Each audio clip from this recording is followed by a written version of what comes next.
Scott. He didn't want to follow that, but you do, so go ahead. The delegate from Portsmouth. Thank you, Mr. Speaker. I rise for a point of personal privilege. The delegate has the floor. Thank you, Mr. Speaker. Grow the economy, attract businesses, raise wages, create jobs. That's what Virginians need. It's what House Democrats are focused on this session, and we're committed to work with anyone to deliver. And I'll let you in on a secret, Mr. Speaker. Some of us were optimistic that Governor Youngkin would be a partner in growing our economy and creating jobs. Ford Motor Company, an iconic American company. I grew up in Texas, birthright to have an F-150. He decided that Southside Virginia was not worth making a bet on, betting his presidential aspirations on. They were going to bring a new electric vehicle battery plant here.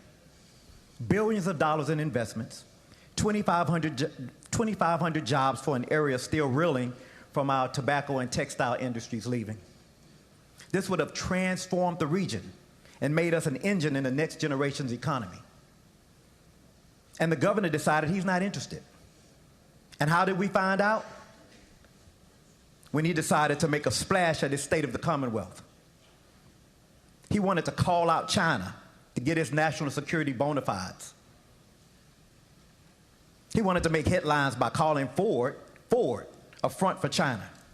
And who's paying the price? 2,500 hardworking Virginians. Governor Youngkin, you're a businessman. If you don't like the deal, make a better deal. That's your job. The governor in his ambition to run for president is leaving folks behind. Let's remember who we're talking about. He's the wealthiest governor in the history of the Commonwealth of Virginia.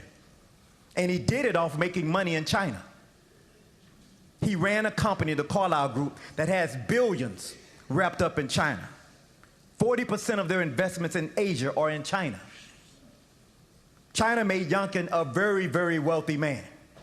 But it's not good enough for Southside, but it's good enough for him. Former Republican Lieutenant Governor Bill Bolin, we're not actually on the same page most of the time. This is his quote. The decision was a head scratcher.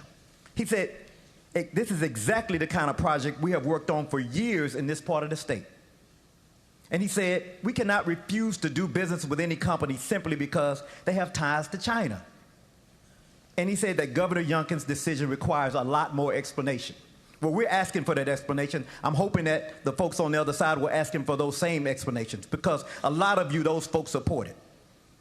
Look, this is the natural result of someone putting their ambition before their duty. If you don't like the deal, Governor, you're a businessman, you claim. Change the deal. You don't wait until you're giving your State of the Commonwealth to inform the Commonwealth of Virginia that you shot down a deal that would bring 2,500 jobs to a suffering community. Here's what I know.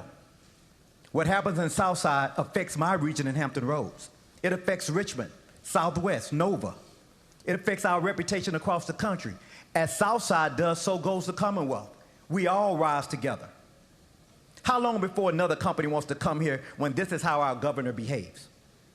He owes hardworking Virginians an answer about what really went on and what his plan is to fix it right now. He should have a plan right now to fix it. He should be doing a press release to fix it, press conference on how he's going to do it and fix it right now.